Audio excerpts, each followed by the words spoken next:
우리 다 같이 사도신경으로 우리의 신앙을 고백하겠습니다. 전능하사 천지를 만드신 하나님 아버지를 내가 믿사오며 그 외아들 우리 주 예수 그리스도를 믿사오니 이는 성령으로 잉태하사 동정녀 마리아에게 나시고 본디오 빌라도에게 고난을 받으사 십자가에 못 박혀 죽으시고 장사한 지 사흘 만에 죽은 자 가운데에서 다시 살아나시며 하늘에 오르사 전능하신 하나님 우편에 앉아 계시다가 저희로서 산 자와 죽은 자를 심판하러 오시리라. 성령을 믿사오며 거룩한 공회와 성도가 서로 교통하는 것과 죄를 사하여 주시는 것과 몸이 다시 사는 것과 영원히 사는 것을 믿사옵나이다. 아멘. 우리 찬송가 180장 하나님의 나팔 소리 찬양드립니다.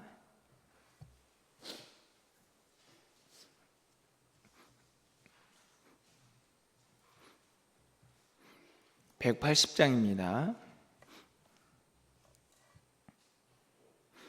하나님의 나팔 소리 천지 진동할 때에 예수 영광 중에 구름 타시고 전사들을 세계 만국 모든 곳에 보내어 구원받은 성도들을 모으리. 나팔 불 때 나의 이름 나팔 불 때 나의 이름 나팔 불 때 나의 이름 부를 때에 잔치 참여하겠네. 무덤 속에 잠자는 자 그때 다시 일어나 영화로운 부활 승리 얻으리. 주가 택한 모든 성도 구름 타고 올라가 공중에서 주의 얼굴 배우리. 나팔 불 때 나의 이름 나팔 불 때 나의 이름 나팔 불 때 나의 이름 부를 때에 잔치 참여하겠네. 주님 다시 오실 날을 우리 알 수 없으니 항상 기도하고 깨어 있어서 기쁨으로 보좌 앞에 우리 나가서도록 그때까지 참고 기다리겠네. 나팔 불 때 나의 이름 나팔 불 때 나의 이름 나팔 불 때 나의 이름 부를 때에 잔치 참여하겠네. 아멘. 오늘 하나님 말씀 누가복음 24장입니다. 36절에서 49절까지 말씀을 교독하겠습니다. 신약성경 141쪽에 있습니다. 누가복음 24장 36절에서 49절 말씀 한 절씩 교독하고 49절은 함께 읽겠습니다. 이 말을 할 때 예수께서 친히 그들 가운데 서서 이르시되 너희에게 평강이 있을지어다 하시니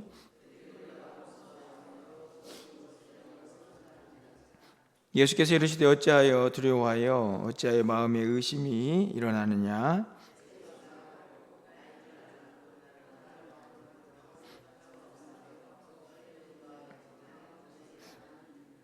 이 말씀을 하시고 손과 발을 보이시나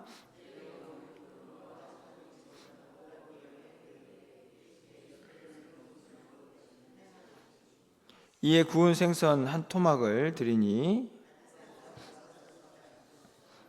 또 이르시되 내가 너희와 함께 있을 때에 너희에게 말한 바 곧 모세의 율법과 선지자의 글과 시편에 나를 가리켜 기록된 모든 것이 이루어져야 하리라 한 말이 이것이니라 하시고,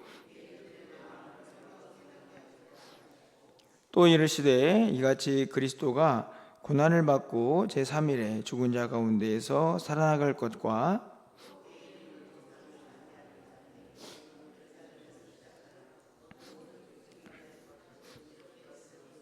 너희는 이 모든 일의 증인이라.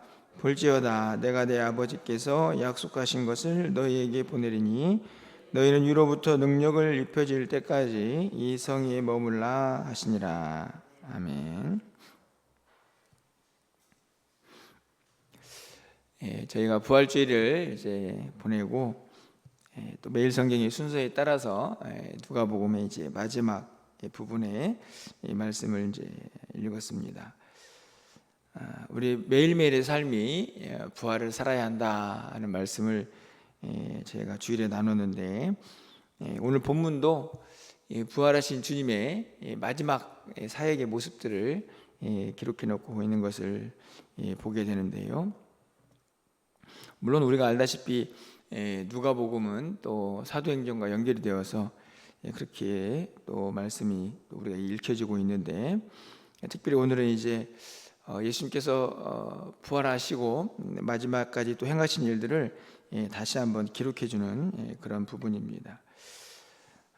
이제는 다시 오실 또 주님을 기다리는 또 우리의 삶에도 오늘 본문에 있는 말씀이 또 반드시 또 이루어지고 또 그렇게 행해져야 할 또 말씀이 아닌가 생각이 들어서 또 한 번 더 말씀을 읽고 기도 제목을 삼아 봅니다. 가장 먼저 중요한 사실은 오늘 본문에서 예수님께서 제자들에게 나타나셔서 행하신 일들 중에 하나가 이 42절과 3절에 보면 생선 한 토막을 드시는 장면이 나와 있죠. 여러분, 이 구절이 왜 여기에서 필요하다고 생각을 하십니까?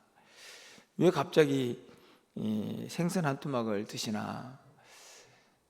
시장하셨나? 뭐 이런 생각이 들 수 있지만, 오늘 본문에 있는 맥락을 쭉 보시면 제자들이 무엇인가를 오해하고 있기 때문이다 하는 것을 알 수 있습니다. 무엇 때문이냐면 바로 부활의 진짜 의미가 뭔가 하는 거죠. 오늘 본문에 있는 말씀을 보면 제자들이 예수님이 나타나시자 두려워하고 또 의심하는 모습들이 기록이 되어 있습니다. 왜 두려워하고 의심했습니까? 37절 말씀을 보면 그들이 놀라고 무서워하여 그 보는 것을 영으로 생각하는지라. 예수님께서 부활하셔가지고 그 제자들 곁에 서 있는데, 제자들은 여전히 예수님을 무엇으로 생각했냐면 영으로 이렇게 생각을 했던 것이죠. 예수님께서 왜 두려워하고 의심하느냐 그러시면서 손과 발 만져보라 말씀하시고, 영은 살과 뼈가 없지만 나는 손과 발이 있지 않느냐 이렇게 말씀을 하십니다. 아마도 이 말씀에도 제자들은 그 사실을 쉽게 믿지 못했던 것 같습니다. 당연히 두려움과 의심을 떨쳐버릴 수가 없었겠죠. 그래서 예수님께서 손과 발을 진짜 보이시고, 그리고 이어지는 말씀을 보면 먹을 것이 없냐 이렇게 하시는 거죠. 영은 먹지 않아도 됩니다. 하지만 예수님께서 육체로 부활을 하셨기 때문에, 몸으로 부활을 하셨기 때문에 그 의심하는 제자들에게 친히 이 생선 한 토막을 드시면서 몸으로 부활하셨다는 것을 분명하게 보여주고 있는 말씀이죠. 여러분, 왜 우리가 몸으로 부활하는 게 중요하다고 생각을 하십니까? 사실은 그냥 영으로 부활했다 그러면 오히려 더 사람들이 더 믿기 쉽지 않을까 생각이 듭니다. 야, 죽은 사람이 몸은 땅으로 가버리는데 이 몸이 다시 부활한다고? 사실은 이 과학을 뛰어넘는, 어떻게 보면 비상식적인 일을 통해서 사실은 이 믿음 없는 사람들은 오히려 정말 믿음이 흔들릴 수도 있는 그런 상황인데, 왜 자꾸 예수님은 이 몸의 부활을 확인시켜주고 있느냐? 여러분은 어떻게 생각하십니까? 왜 굳이 몸으로 부활해야 하는가? 이런 생각을 하실 수 있죠. 근데 여러분, 이 사실은 매우 중요합니다. 여러분이 생각하는 죽음은 뭡니까? 죽음. 호흡이 멈췄네? 이게 죽음이 아니고, 실제적으로 죽음은 영과 육이 분리되는 것입니다. 그래서 영이 하나님 나라로, 육이 땅으로 가서 썩죠. 그런데 여러분, 죽음은 여러분이 알다시피 사망이고, 그리고 죄의 결과입니다. 근데 죽음의 결과로 영과 육이 분리가 되었죠. 그래서 근데 죽음을 이기고 사망 권세를 이기는 게 복음이죠. 다시 살아난다 하는 말씀은 단순히 이 살아난다는 개념이 아니고, 죄를 이긴다, 사망 권세를 이겼다, 이게 이제 복음의 핵심인데, 지금 영과 육이 분리되어 있는 상태에서 영혼만 부활을 하면 그게 어떻게 제대로 된 부활입니까? 이 부활의 개념이 아니고, 이 육도 살아나야 죽음을 이기는 것이기 때문에 반드시 몸의 부활이 필요하다는 말씀이죠. 과학적으로는 이해가 안 될 수 있지만, 충분히 그럴 수 있죠. 하지만 교리적으로는, 우리가 믿는 신앙은 이 부활, 특히 몸의 부활이 없으면 온전한 복음이 될 수가 없습니다. 왜냐하면 복음은 사망 권세를 이겨야 하기 때문이죠. 여러분, 예수님께서 굳이 의심하는 이 제자들, 두려워하는 제자들에게 생선 한 토막을 드시면서까지 몸으로 부활했다는 사실을 보여주시는 이유는, 이게 진짜 승리라, 이게 정말 사망 권세를 이기는 것이다 라는 것을 확인시켜 줌과 동시에, 예수님은 우리의 부활의 첫 열매가 되시지 않았습니까? 우리도 죽으면 육이 이 땅에 머물고 있는 것처럼 보이지만, 주님 다시 오실 때에 그 육도 부활한다는 사실을 분명하게 다시 보여주고 있다 하는 것이죠. 이 사실을 분명하게 믿고 이 땅에 남아있는 자들이 어떻게 살아날 것인가, 어떻게 살아야 할 것인가, 그것이 바로 이제 44절 이하에 있습니다. 몸의 부활을 믿고 예수님을 따르는 제자들이 이제 주님이 승천하신 이후에 이 땅에서 어떻게 살아야 할까? 저는 이 모습이 오늘 우리의 삶의 모습이라는 생각을 하게 되는데요. 가장 먼저는 바로 회개입니다. 여러분 보십시오. 45절 말씀 보면, 이에 그들의 마음을 열어 성경을 깨닫게 하시고, 너무 중요한 말씀인데, 이 제자들이 지금 예수님과의 마지막 시간을 보내고 있지 않습니까? 이제 승천하실 때가 얼마 남지 않았는데, 그 제자들의 마음을 열고 성경을 풀어주고, 그리고 복음이 무엇인지 다시 가르쳐주고, 그리고 그 복음을 통해서 어떤 역사를 기대하고 계십니까? 여러분 47절 말씀을 보시면 너무나 귀한 말씀인데, 우리 47절은 좀 함께 읽어볼까요? 47절입니다. 또 그의 이름으로 죄사함을 받게 하는 회개가 예루살렘에서 시작하여 모든 족속에게 전파될 것이 기록되었으니. 그렇죠? 여러분 보시면 마음을 열어서 성경을 깨닫게 하고, 그리고 그것을 끝나는 게 아니라 예수님께서 이 땅에 있는 모든 백성들이 예수님을 십자가에 못 박은 그 예루살렘에서 당연히 뭐가 필요합니까? 회개가 필요하겠죠. 그곳에서부터 회개가 일어나서 온 민족에게 회개 역사가 일어날 것이다 하는 말씀을 하고 있습니다. 그런데 어떤 회개냐? 바로 죄사함을 받는 회개니까 이 회개는 구원에 이르는 회개죠. 어떻게 보면은 이제 복음이 온 세상에 전파되어서 하나님의 택한 백성들이 회개하고 주님께로 돌아올 것이다 하는 말씀을 기록을 하고 있는 것인데, 이 말씀이 단순히 구원받을 때만 필요하냐? 저는 그렇게 생각하지는 않습니다.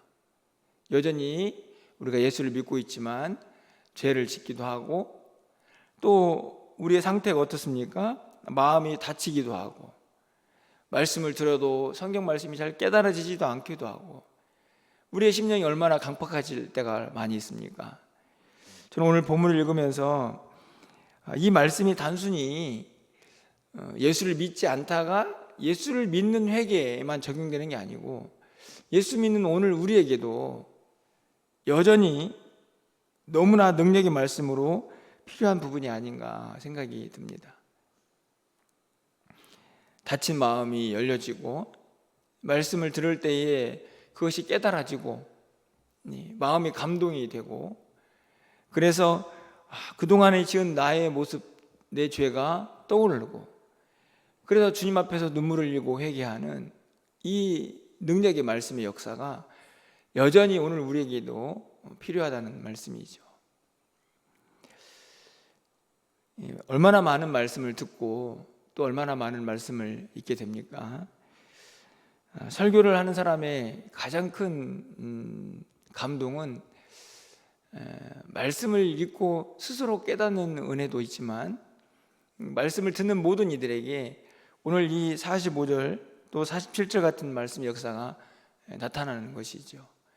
마음이 열리고 말씀이 깨달아지고 그 말씀이 마음을 움직여서 회개로 하나님 앞에 나아가는, 그래서 삶의 변화가 되는 그 모습이 여전히 복음의 능력이고 또 오늘 이 시대를 살아가야 할 우리의 모습이 아닌가 생각이 드는 것입니다. 오늘도 새벽에 우리가 지금 뭘 하고 있습니까? 말씀을 듣고 있죠. 이 말씀을 들으면서 우리는 무엇을 해야 할까요? 우리의 마음이 닫혀 있지는 않는지, 또 내 마음이 메마르고 강팍해져 있지는 않은지 돌아보면서 혹시나 그런 마음이 있다면 또 주님 앞에 회개하고 또 주의 은혜를 또 구해야 한다 하는 말씀입니다. 그 역사가 말씀의 능력이라는 것이고 그게 복음이고 또 그것을 우리가 하나님 앞에 가는 그 순간까지 끊임없이 또 계속 누려야 할 은혜가 아닌가 생각이 드는 것이죠. 마지막으로 우리가 생각해 보아야 할 것은 49절 말씀입니다. 49절 말씀을 보면 볼지어다 내가 내 아버지께서 약속하신 것을 너희에게 보내리니 너희는 위로부터 능력으로 입혀질 때까지 이 성에 머물라. 여러분, 이 49절은 무엇을 염두에 두고 하신 말씀입니까? 바로 사도행전에 있는 오순절 마가의 성령의 충만함이거든요. 우리가 알다시피 사도행전 2장에 가보면 성령의 역사가 나타나고 있는, 이 성에 머물라는 말씀대로 성에 머물면서 기도하던 그들에게 놀라운 역사가 일어나죠. 사실은 그 성령의 능력을 받아서 제자들이 제대로 된 복음의 전파자들이 또 증인된 삶을 사는 것을 볼 수 있습니다. 여러분, 이 말씀이 그런데 꼭 그 오순절 성령 강림에만 임하는 말씀이냐? 이런 말씀을 잘 보시면 너희는 위로부터 능력을 입어라. 저는 이 말씀을 읽으면서 오늘 우리에게도 필요한 하나님의 은혜다는 생각이 듭니다. 위로부터 능력을 입어야만 우리가 하루하루를 승리하며 살아갈 수가 있기 때문이죠. 내 힘과 내 능력으로는 여전히 이 죄악된 세상을, 또 죄 많은 우리의 이 본성을 이기면서 살아가기가 매우 어렵다는 것입니다. 예수님께서 너희에게 보낼 것이다. 물론 그 성령이 오늘 우리에게 임하여 있고 또 그 능력으로 살아가고 있지만 그 능력이 우리 안에서 충만하게 역사하시는 것은 또 다른 문제라는 생각이 듭니다. 이로부터 능력을 입는, 그 능력 임할 때까지 성에 머물라고 하셨던 이 주님의 말씀은 그들이 분명하게 그들에게 주어진 이 증인된 삶을 살아가기 위해서 무엇이 필요하고 어떤 능력이 그들과 함께 있어야 하는지 주님은 너무나 잘 아셨기 때문이죠. 바로 성령의 충만함이 그들 가운데 가득 차고 넘쳐날 때 그 사명을 감당할 수가 있었다 하는 말씀입니다. 오늘 여전히 우리에게도 이 증인된 삶에 대한 사명이 주어져 있고, 단순히 증인의 삶만이 아니라 오늘도 우리는 죄와 싸워서 이겨야 할 또 성도로서의 우리 각자가 가지고 있는 사명도 있습니다. 죄를 이겨내야 하는 거죠. 또 그리고 복음을 전하는 증인된 삶을 살아가야 합니다. 오늘 주님께서 마지막까지 하신 당부이기도 하죠. 어떤 힘으로, 어떤 능력으로 우리가 이 사명을 감당하고 오늘 하루를 살아가시겠습니까? 오늘도 기도할 때 하나님 우리에게도 성령 충만함을 허락하여 주십시오. 오늘도 하루 내 힘과 능력이 아니라 성령의 능력 받아서 성령의 인도하심과 그 은혜로 살게 하여 주옵소서.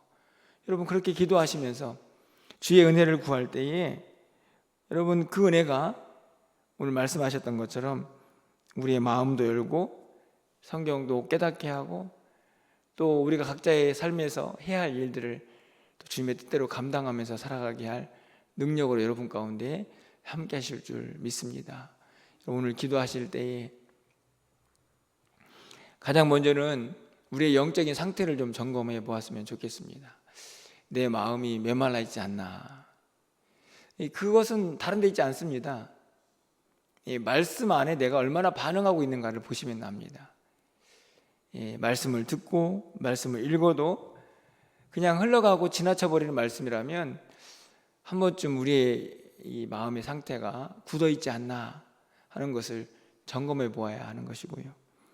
뿐만 아니라 오늘 하루를 내가 성령의 능력 받아서 넉넉히 살아가야겠다라는 다짐, 그 다짐이 너무너무나 필요한 시대가 아닌가 생각이 드는데 오늘도 이 기도를 통해서 우리의 마음도 열려지고 또 성령의 능력 받아서 오늘 한 날도 주님이 간절히 그 제자들에게 바라셨던 것처럼 오늘도 승리하시면서 부활의 주님을 기다릴 수 있는 우리 모두의 삶이 되시기를 주님의 이름으로 간절히 축원합니다.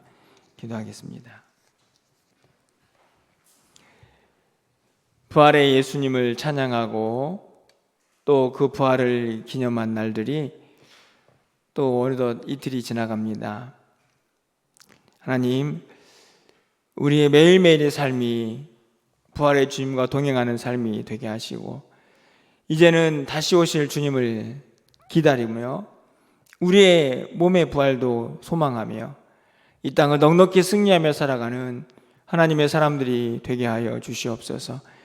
하루하루를 살아가면서 이 메마른 세상 속에서 우리의 영과 육이 메말라가지 않도록 하나님께서 강권적으로 붙잡아 주시고 마음을 열어 말씀을 깨닫게 하시며 말씀을 들을 때마다 우리의 심령이 감동되게 하여 주시고 지은 죄가 있다면 마땅히 회개하면서 믿음의 길을 걸어가는 우리 모두가 되게 하여 주시옵소서. 오늘도 성령의 충만함으로 함께 해 주시기를 원합니다. 이 악한 세상 가운데에서 범죄하지 아니하고 하나님께서 맡긴 증인된 삶을 살기 부족함이 없도록 오늘도 우리에게 성령 충만함으로 함께하여 주시옵소서. 사랑하는 성도들이 기도하오니 하나님께서 이 기도에 들어응답하여 주시고 오늘도 주님과 동행하기에 부족함이 없는 한날의 삶이 되게 하여 주시옵소서.